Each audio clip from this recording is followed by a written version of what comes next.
I am so glad to finally have that tree built and completed here on the server, and I figured I'd treat myself for a shop down in the Diamond District to maybe check out some of the new shops and see if there's some bone meal. But there appears to be a new shop hanging here from the ceiling that's selling squid ink and glow ink for $1. Hold on a second. Hold on a second. Is this merely adequate shop? Is he selling stuff from the farms that I helped him make? And he's not looping me in on the profits? What? This is just an injustice. This is just an injustice. I can't believe it. I'm hurt. I'm truly hurt. I'm gonna have words with him later. But I did hear, putting aside that injustice, that Silent does have some bone meal down here, which I am in some desperate need of because we need to do a whole bunch of decorating. And I think there's some over here in this little hole in the wall. Yeah, let's see here. 1 diamond block per sack of bone blocks. Has he gone insane? Has he gone insane? That's just downright extortion. Have people been buying this? Oh my golly goodness. Oh my golly goodness. Well, this is just wrong. This is an injustice. Aside from the squid ink, like, this is wrong. And I know what we're gonna do today. Today we're gonna right this wrong, we're gonna fix this injustice, and we're gonna build a bone meal farm to drop these prices. Welcome back to Truly Bedrock. So building that tree obviously took a little bit of a while, and it seems like there has also been some improvements over here in the overworld as well. And I wanted to check out one of Sloy's shops because I heard a rumor that it too may be possibly selling bone meal, which means we may very well have competition that we're gonna need to deal with. Where is this? I'm gonna have to address that a little bit later. That can be later. I thought bones. And oh gosh, look at this. 4 gold ingots for a stack of bone. I guess that's better, but oh my gosh. Competition has gotten extremely fierce here on the server for what a seemingly common commodity. And it appears that Zloy's horse is broken. You know, these things happen. These things happen every now and then. I do like what Sloy's done over here with the decorations, though. The slimes are cute. Okay, door's broken. He did something really, really cool down here, which I really like. Let me see if I can kind of take a peek in here. Yeah, you see that right there? Here, let me find another window real quick. I thought that this was really, really creative when Zloy showed it to me. He's got 2 skeletons in there. He's got the head, and then he's got, I guess, the butt in a minecart upside down. So it looks like it's actually sawed in half. That's so clever. That's so clever. Zloy is like a master of using the in-game stuff to make really cool and clever and cute things like that. I really, really appreciate that. Make sure you go and give Zloy lots of love, because boy, oh boy, is that fun. But these bones aren't going to harvest themselves, so I have a new plan for a new farm that'll hopefully put us back on top. So let's head over to our industrial district. Now, while there's been no mystery that this place has existed, I kind of have a weird project going on over here, primarily in this massive hole in the ground, which used to be a mangrove forest, a very, very tiny mangrove forest. And this is where I'm going to be placing a new type of bone meal farm. I'm sure it's one that you've seen before, and I figured it's time for me to finally put up my championship crown and relinquish the fact that there is now a better bone meal farm here on Minecraft Bedrock, built by the wonderful old Rusty. A little context for this farm. I used to make I had the best farm. Like, it was the best bone meal farm in Bedrock. It did 9,000 to 11,000 pieces of bone meal an hour. It was fantastic. But then old Rusty comes along and just absolutely smashes the record by inventing, well, a new type of farm that takes advantage of weird pathing with fish. And he reached out to me like shortly after he created it, and I couldn't get it to work, and I was busy doing other stuff, so I kind of just put it on the back burner.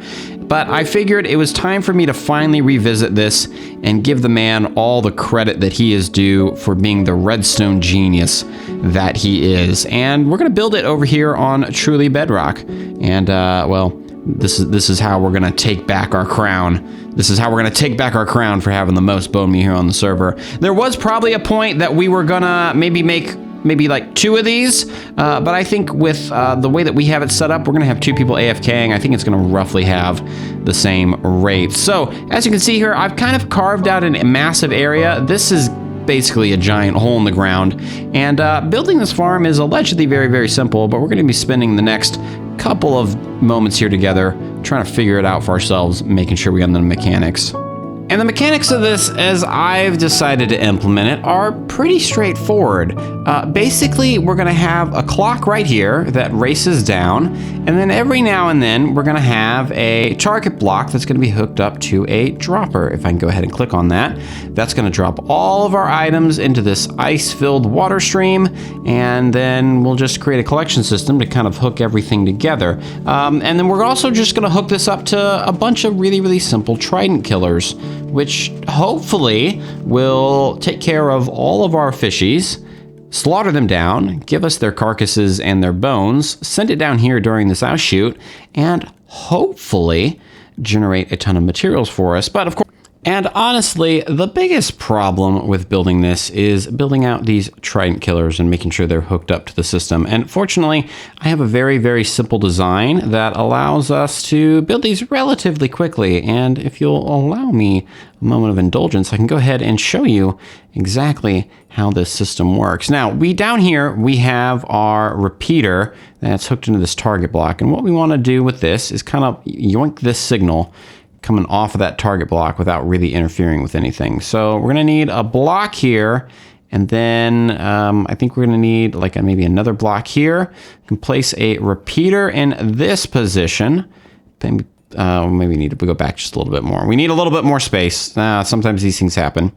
We're gonna place a repeater down one block before this. So solid block there, repeater there, 2 ticks, solid block here, and then we're just going to make like a little staircase that we're going to use to pull this redstone signal up from. So let's see, where can we pull that out from? Oh yeah, we can just do glass here. Let me grab some redstone dust. Need to go up, I think maybe one more too. Yeah, we need to go up one more. Need more space for our blocks. It's absolutely insane what you have to do in order to make stuff fit, isn't it? So we're going to do maybe glass there. Yeah, this will work. Another piece of glass right here, and then we'll fill that in. Glass goes here and there. That is now powering that. Excellent. We can now go ahead and cover all of this up so that it doesn't interfere with us later. And the general idea is that you're going to be powering a block directly underneath one of these pistons, and that's going to form the basis of our trident killer. So we're going to go ahead and grab an observer. We're going to place it. I think we maybe need to like cut out just back a little bit so that we can get connected here. We're going to place it that's not there. Maybe right there? Yeah, we're going to place it right here.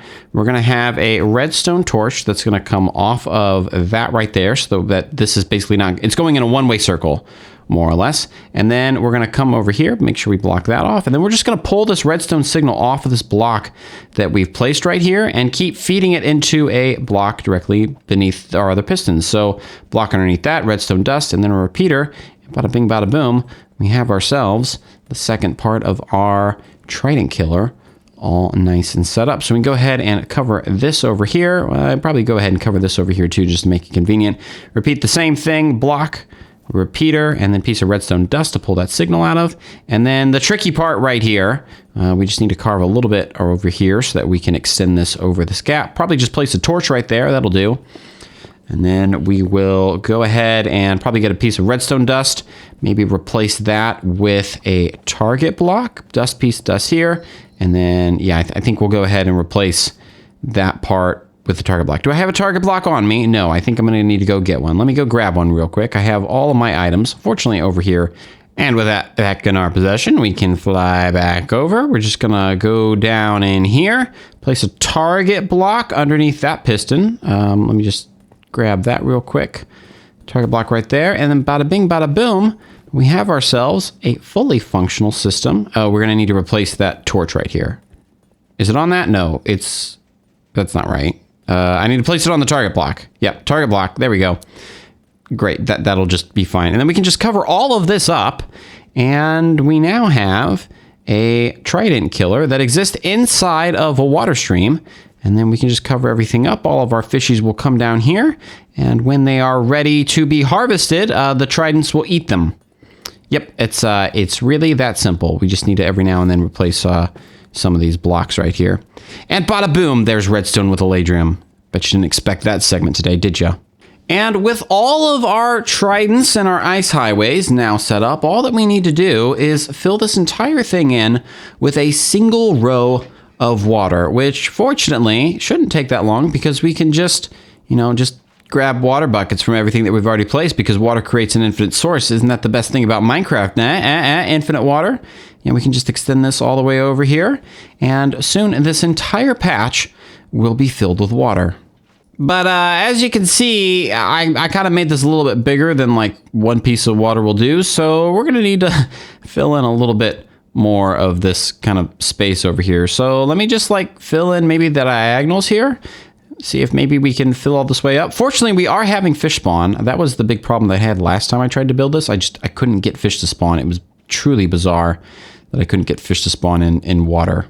Who never knew? And we just need to go here. And then anywhere that we see kind of like moving water other than like directly above the tridents, we just need to fill that in. As you can see here, the water will start flowing quite nicely. We'll just keep going here kind of along this diagonal. And sooner or later, this entire thing is going to be filled up with water. And I already have thrown some tridents down in there, so that part is covered. I don't think I'm going to need to ever rethrow those again, as long as they don't glitch through the mud blocks that we have down there. I'm hoping that because the mud blocks are already kind of like a partial block, that kind of prevents any weird item moving with tridents that happen. We all know here on Bedrock, tridents can get a little cattywampus when it comes to relocating. But this is really all that it takes to build this farm. We're just going to go ahead and fill the rest of this in. Now, I'm one of those people who like to trust but verify at every stage of the game. So as you can see here, we are verifying that the fishies are indeed going in our tridents. And as you can see right here, we have quite a bit of items that are flowing up. And our next problem, aside from building AFK platforms, is going to be to figure out how to collect all of these without creating a whole bunch of item lag here on the server. And I think what we're going to do is build some weird contraption that's going to send the items up in the air, capture them, and then later maybe chunk them down for us, because I would like these automatically chunked down into bone blocks if we can get away with it. And here is the solution that I came up with. So on that ice block where all of our items were flowing, we placed a piece of soul sand and then made a bubble elevator. So all of our items that are coming down this ice highway here get pushed straight up to here. And then we just have a one slice item filter that is capturing all the bones and then all the fish and all the fish heads, because we have that pack here on the server. They just get thrown into lava. Then all of our other items come over here. Bones will eventually come into this barrel. I had to use barrels because I'll show you in just a second why we need to use barrels here. But we just have a basic clock right here. This is just a dispenser. You could probably just use a drop or two. But it's spitting out all the bones that come from that. And then it throws it down here into the center chamber. And then as you can see here, at every portion of this, we just have another slice that's kind of doing the exact same thing. Now, all of our bones get collected in the center. And then we've just decided to put a copper golem to work with gathering all the bones that get down there into that central collection chest and throw them up here. And actually, he does a really, really good job. I'm going to have to compliment him. I was thinking that I could use like maybe another bubble elevator, but honestly, I think this is better because we're avoiding any of the item lag that is going to happen on the server if you were just throwing this down like another bubble elevator and needing to collect in hoppers. I think overall, this is probably a really good solution. But like I said earlier, we had to use barrels because this guy, he's very, very distracted by chests that he can see. I don't know why he keeps going. He kept trying to go to other chests, but putting that aside, he grabs about 15 bones every time he comes up and down here. I think it's a pretty efficient solution and pretty basic use of this guy, but I think I definitely prefer him to kind of just some basic item sorting. But over here though, we just have all of our bones coming over here. They are being transformed into bone meal. And then I've set up this other slice right here that every time we get a bone, since every bone equals 3 of these pieces of bone meal, they come out into this one. I just have this on a clock coming off the other one that's clocking, and it will eventually fill up. And then bada bing, bada boom, we have bones that are being created. And boy, oh boy, is this farm efficient. Like, this is just crazy. We have 1, 2, 3, 4, 5, 6, 7, 8, 9, 10, 11, 12, 13, almost 13 double chests of bone block. And I really haven't been AFKing that long at this. I really haven't. This has been surprisingly efficient. I mean, not surprisingly, and we knew it does like 44,000 pieces of bone meal every single hour, but it's been very, very efficient. And I think with that, it's time for me to like officially relinquish my crown. I think it's time for me to say that if you're looking to build a bone meal farm, you should be building this instead. It is easier than my previous best bone meal farm on Bedrock. It's more accessible, and if you have you and a camera account, you can basically double the rates without making too much of a major change to the farm itself. I mean, I imagine that you could like consolidate this all a little bit with some better ice highway stuff if you were to like merge them all in. This is a really, really simple approach that I took to it just because I wanted to explore the designs and explore ways that we could collect the items and play around a little bit with the copper golems. But I think officially I'm saying this. If you need a bone meal farm on Bedrock, build this one. Build this one. Old Rusty always has the best farms. He always has the best farms. I'm going to go ahead and put those back in there. I do think I'm going to AFK just for a little bit longer because I think I do want all of these double chests filled up because I go through bone meal like crazy. We use it for farms. We use it for flowers. We use it for moss. We use it for just about everything. I very well might still build my moss farm and just not chunk it down into bone meal just because it's really, really efficient. But maybe we can build maybe the smaller version instead because I would like lots and lots of moss on the server. Now, I hinted at this at the beginning of the episode that we were going to check out some of the other changes here in the shopping district, especially one in front of our shop. But I wanted to stop over here real quick because that's a nice archway. I just want to be honest. That archway, I really, really like it. There's a couple shops I want to take a look at, though. One is this, I think this is a mosquito in a resin vat, which I think is really, really cool. Is that a Jurassic Park reference? Let me know down in the comments if that's what that is. But he's selling resin for 9 gold a stack. Okay. I think that's a little bit pricey for the resin, but you know, I guess it is what it is. I still haven't found a use case for resin yet. It's too orange. It's too orange. It's too orange for me. But it is a really, really cool shop. But I wanted to address kind of maybe the elephant in the room, not the pat bag squid monster. This thing that's right behind me. Yeah. There's a giant sign, billboard, skeleton head directly in front of my shop, completely blocking the view of my shop. How are people supposed to find out where they can buy all their beautiful pieces of glass? Come on. Is this the new practical joke prank? Hold on. I'm gonna go check out his episode because I know this is an adequate build, and I'm just gonna find out what exactly is going on.